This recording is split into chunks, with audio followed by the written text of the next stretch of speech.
Hey everyone, Joe here, and today I'm not gonna lie. When the agent gave me the email, I actually thought it couldn't be him. Like it has got to be like a JD Baker or a JD something else. No, it's JD Barker. Yeah, yeah, we've got him, and this is an amazing catch. If you know anything about my background in horror, this is like the mecca for me. So I'm so glad to have you here, JD. How you doing? I'm doing great, but I thought this was the Tonight Show, so I think we got everything crossed. Yeah. Oh no, no, the other way. No, No, no. I'm kidding. I'm thrilled to be here. Yeah. Trust me, the thrill goes both ways then. Now, I see that your list of awards, quite impressive, and the small little most people won't know this one book. They might not even know the original book that you did the prequel to. I believe it's called Dracul. How do you pronounce that name? Oh, the vampire thing. Yeah, the vampire thing. I don't know. They're ever going to catch on the Yes, vampire thing. yeah. So the book was called Dracul. Yeah. So are you a fan of Dracula? Was my jam. I have so much Dracula stuff. You have no idea from Okay. all the incarnations. Absolutely. So Dracula, like I grew up reading at a very early age. Right. And Dracula was what I consider to be the first adult book I ever read. I picked it up at a garage sale for 25 cents. It had a scary cover on it. I figured my mom would never let me read it, but she let me take it home. And it scared the bejesus out of me. Like Yeah. I left the lights on in my room for probably like 3 weeks after that. It's the first time I've ever had, like that kind of an emotional reaction out of a book. And I think I've been chasing that for the rest of my life, either as a reader or as a writer, trying to recreate that. But my first book that I actually wrote on my own was called Forsaken. It was up for the best debut on novel award. I forget what year it was, but it was for the Bram Stoker Awards. And I was at the horror writers convention, and while I was there, they sat me next to Dacre Stoker for a book signing thing. And Dacre is Bram's great grandnephew, so I figured I'm going to use that hour to pick his brain and learn everything I can about Bram Stoker. And meanwhile, he was quizzing me on my history, and I had worked as a book doctor and a ghostwriter, worked with a lot of different people before, but we just kind of talked for a little while. I didn't realize it was going to actually go anywhere. And later on, he pulled me aside and said, "Listen, I'm going to be honest with you. That was kind of a job interview. My family and I, we've been trying to find somebody to write a prequel to Dracula for a very long time using Bram's original notes in his journals. And is that something you'd be interested in doing?" I said yes, because the correct answer is always yes when somebody asks you that question. And it was a crazy ride. My wife and I met Dacre, I guess, a couple months later in the Carolinas. He had a cabin up there. And the second night there, he disappeared for a little bit and came back with his trunk and put it on the dining room table. And it was literally everything that was on Bram Stoker's desk when he wrote the original Dracula. So that was crazy, a fun project to work on. That's an amazing story, and that goes to the point you never know. Not so much if it's going to be a job interview or something like that, but you never know who you're talking to. You never know what the intentions are, and as long as you are a positive and nice person and present yourself correctly, sometimes good things happen. Yeah, I mean, I try to keep that in mind all the time. When I meet somebody, who knows, 4 or 5 years down the road, I might be able to do them a favor. They might be able to do me a favor. But I drop everybody's name into my little mental Rolodex, and sooner or later, it seems to come back. No, but that is a key concept. And now we're going to go with the. You said you started writing earlier on, right? Have you went back to your early writings and looked through them and gone, I can fix this? Or do you think it's like, that's a good way to launch my career out? But after the booster rocket happens, it's kind of like falls away. I've thought about going back. I mean, even like my debut novel, Forsaken, like I've written, I don't even know, 20 books or so since I've written that one. I went back and read it a couple years ago, and like there's things in there that, to me now are cringeworthy. Like I would love to fix this. I would love to fix that. But the truth is that's where I was, from a writing standpoint at that particular moment in time. And like, I don't think it's something I should change. I think it needs to kind of stand on its own. I've got a couple novels that'll never see the light of day that are on my computer, that I basically consider to be practice books as I was, coming up in the world. I think everybody's got to write about 500,000 words before they figure out what they're doing. Yeah. And, even after that point, we're still learning. Our voice is changing. We get better or we get different, I guess, for, another way to describe it. Yeah, absolutely. And it's one of the things when you look back, and I think a lot of people who want to get into writing think it's always just one and done. Like, no, you have to keep going. You have to rewrite it. Sometimes my friend, my friend, we know each other kind of. But Pete Curiel is a comedian, and he was asked about someone who bombed on stage on a joke, and they're like, "No, it's not an unfunny joke. You weren't strong enough to tell it at the time." And sometimes some of our older writings, they're good concepts, but we weren't strong enough as a writer to really pull it through at the time. And I think that's what people need to hear is sometimes like, yeah, you really do have to go back and you really can look at it and kind of like pull things up and that. Now, with this new book, the Something I Keep Upstairs, what made you? I mean, for me, I always think it's like people get made something in their head starts popping around. We have to do this to get it out. What made you really need to push this one? This one, normally it takes me about 3 months to write a book. This one took about 4 years from start to finish, mainly because it's based on a true story. The house is real. I live on a little island in New England called Newcastle, and every day I go for a run after I finish up my workday. I do a lap around the island, and at one point I cross the beach, and if I stand out on the beach and look out over the water, there's a tiny little island off our coast. It's only about an acre. There's one house on it. It's this little white house with a red roof. It's just far enough away where you can't really tell what's going on out there. But, every once in a while you'll see a light come on, or you might see somebody walking on the beach. As a writer, like there's two words that are constant companions for me. What if? So the moment I saw that house, my brain starts churning. What if this is going on? What if that's going on? And, I kept going about my day. And at one point I came up with a tagline for the book, and that's usually how this works for me. And some random idea pops into my head, and I'll drop it into my little note folder on my phone. And, sooner or later I'll revisit it. But I came up with this thing, for a haunted house to be born, somebody has to die, which was the tagline for the book. And, I sat on that for a little while trying to figure out what I was going to do with it. And then I, saw that house again and realized that's probably the house that I should use for this particular story. And I started to research it. I reached out to a couple local historians and found out, a little history on the island itself. Its last incarnation where it was actually used, it was a Coast Guard life-saving station. So they used to deploy boats off of there. But this was way back in like the 40s or 50s. And it had sat empty ever since then. It was literally falling apart, and a local guy raised enough money to restore it. So I got a hold of him. He actually took me out to the house in his boat. And as I was standing out there, I don't know if you've ever been in a room where you felt like, like you just don't want to be there, like something, creepy is going on, or like I was standing in the middle of this house, and like the hair on the back of my neck was standing up, and like every ounce of my body was like, get out, get out, get out. Wow. And like I had no reason for this, like it was just a house, just like any other house. But I left and started researching the history of this particular island, and I started stumbling into some pretty horrific facts. Like back when yellow fever was breaking out, they used to quarantine everybody on this island and basically just left them out there until they died. During the Spanish-American War, they would dock boats out there, and they would leave everybody on the boat until they either died of starvation or disease, and then they would take the boat. They took all the bodies and they threw them overboard and fed them to the sharks because the water is filled with great whites out there. So just, story after story. And then when I started talking to the locals, they started telling me some of the ghost stories that happened.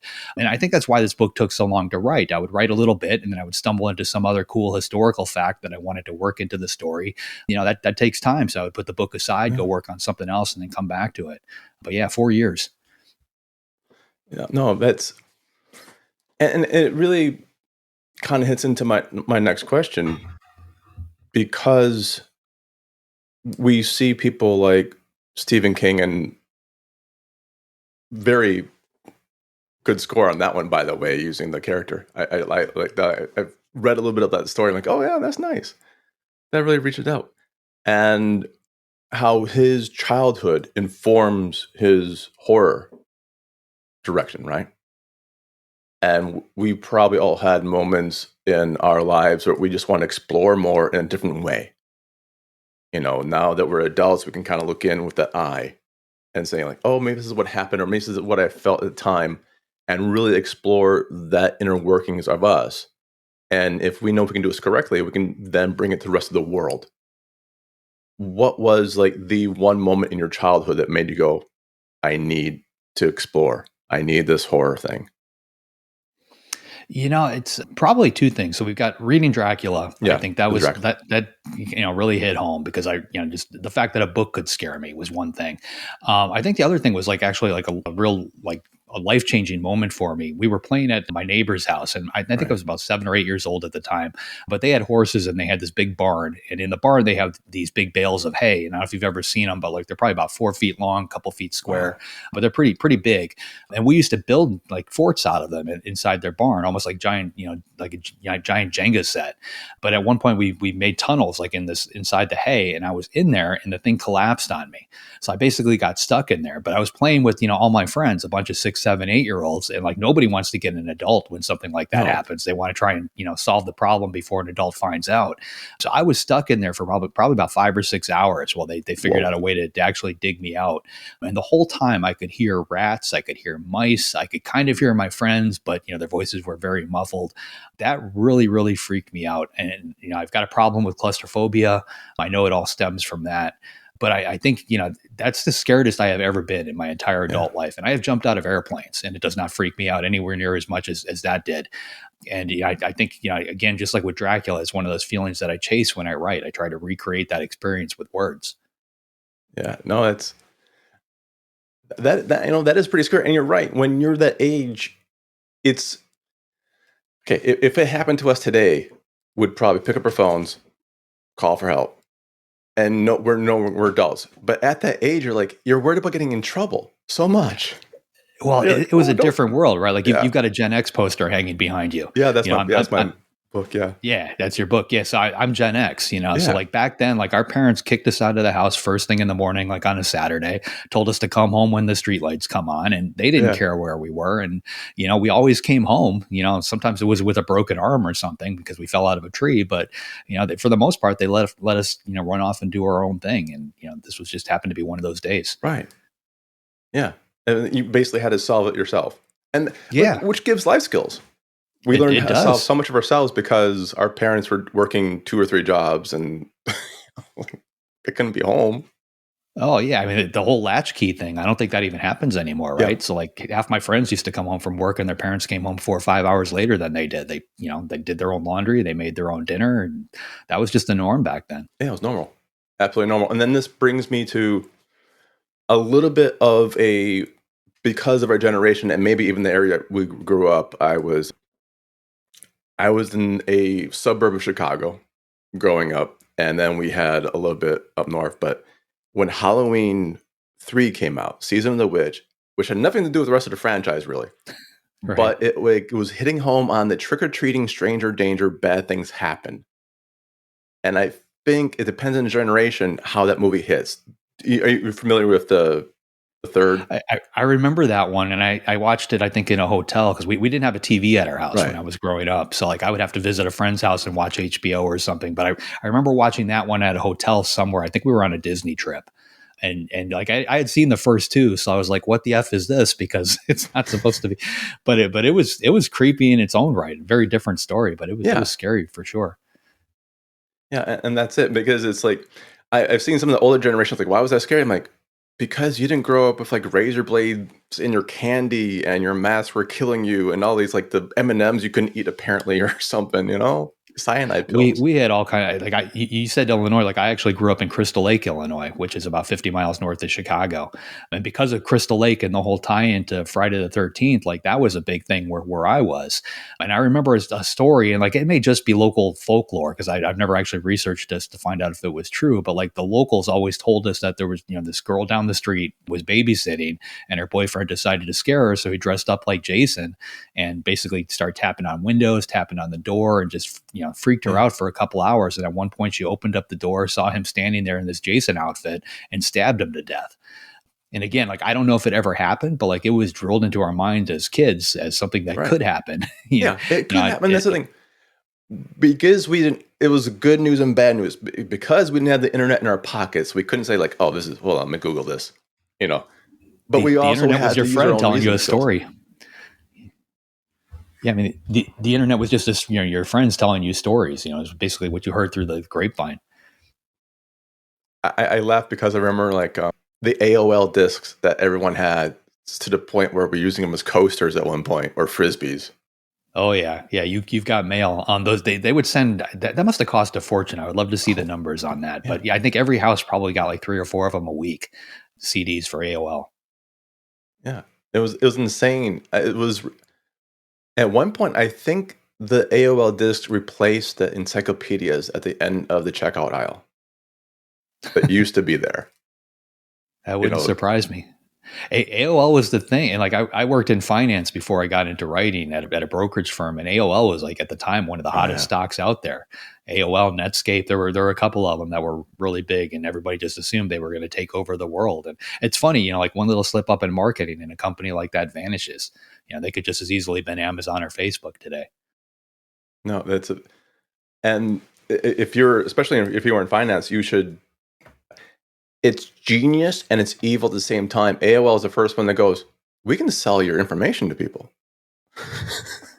Well, I'm sure that was a huge part of it Yeah, because, like, at the time, like, nobody even considered that a possibility yeah. because it never existed before as a problem. So you would pop this disk in your computer, it would ask you a bunch of questions to get your account set up, and you're basically creating a profile. And yeah, they were selling that data to marketers and advertisers and anybody else willing to write a check. My God, yeah, and again, this goes back to if you were not in that era, like you were seeing it as like it develops. It's we are a product of the time, and it was a product of the best intent gets used wickedly really quick, and then it kind of goes on from there. Now, when you are drafting, I'm guessing we both probably started out on typewriters or yellow. Do I have any the handwritten yellow legal pad type thing?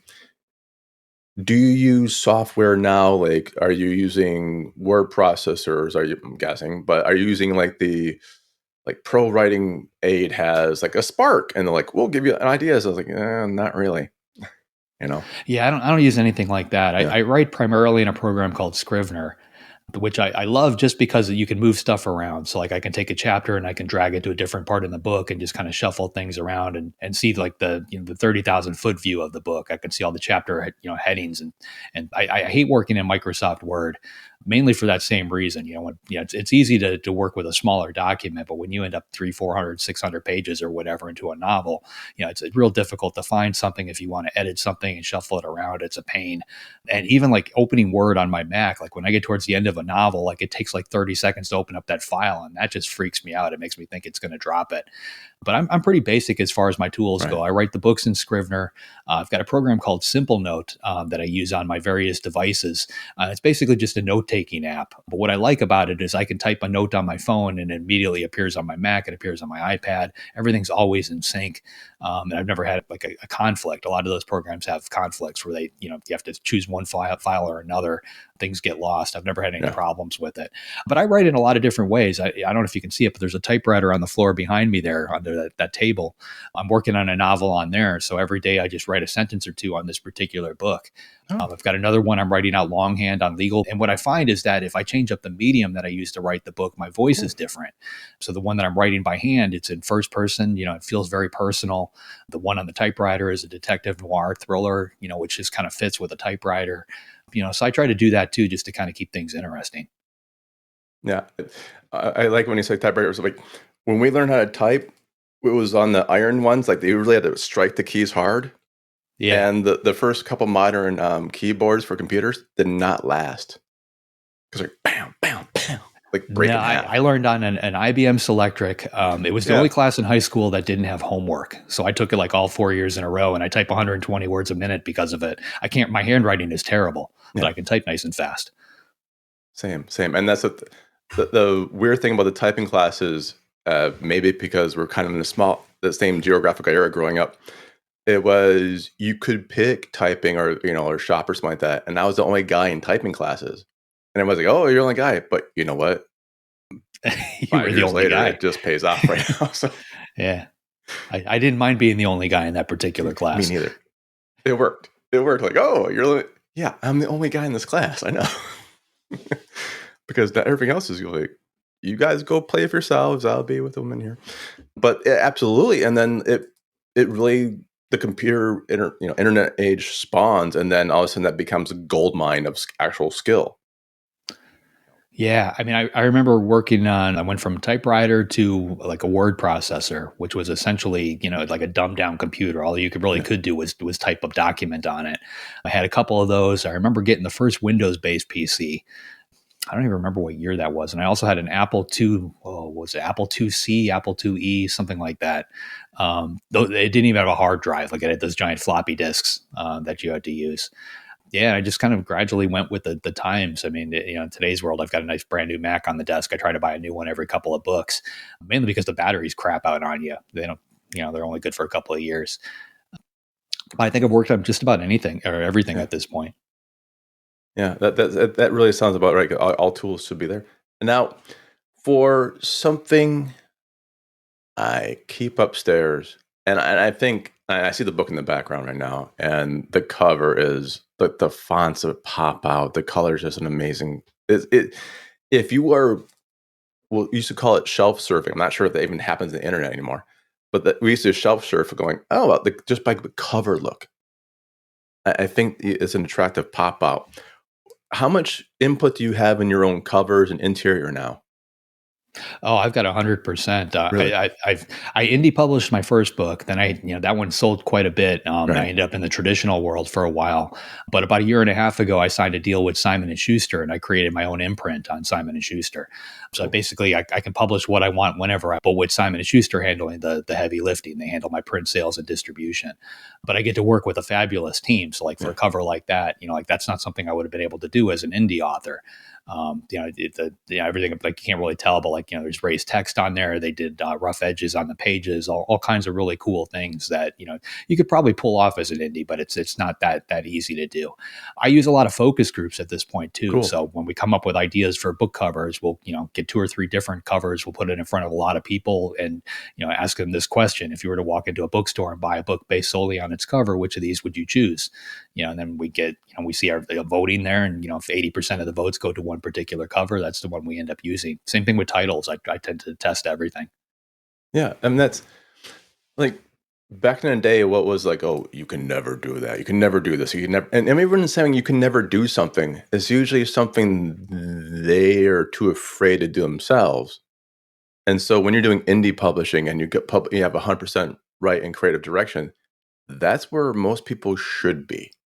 But they're maybe like, oh, is it, back in the day it was a negative connotation, but no, you should own your stuff. You should be able to say that's my font. You should be able to say, I want this cover.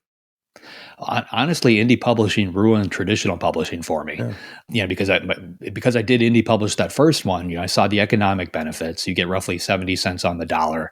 As a traditionally published author, you're lucky if you get 15 to 20 cents on the dollar. And some of the things that you mentioned, as an indie author, you get to decide literally everything. And when you're in the traditional world, they decide everything for you. So they can tell you this is what your title is going to be. This is what your cover is going to look like.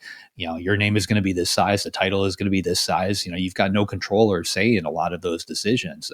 And because I had indie published the first title, I had gotten a taste of all that. So then getting thrown into the traditional world, it was very difficult for me to give up those rights and those abilities, which is one of the reasons why I circled back and put together this thing with Simon and Schuster. I wanted to have the control of being an indie author, but I also wanted the distribution of one of the top 5, because as an indie, you can do a lot of the things, but it's still difficult to get into bookstores. It's near impossible to get into the big box stores like Walmart, Target, Costco, grocery stores, pharmacies, airports. Those kind of things are still kind of out of reach, I think, for most indie authors, unless you're selling a lot of titles. So, I wanted to solve that particular problem too. And Simon Schuster has been fantastic. That's and that kind of rolls me into the next question. And I ask this of all my guests. I do. What is the one piece of advice that you would give a younger you? When I say younger, it's usually around kid to teenage you. Ooh, that's tough because I've made some fumbles, but I think a lot of those fumbles also help shape where I was going. So I don't know that I would actually change anything. I worked behind the scenes for years. My parents told me writing is a fantastic hobby, but you can't make a living at it. You have to get a real job, which is why I ended up working in finance. Behind a desk. I got a mortgage. I had did everything that you were supposed to do, but I wasn't happy.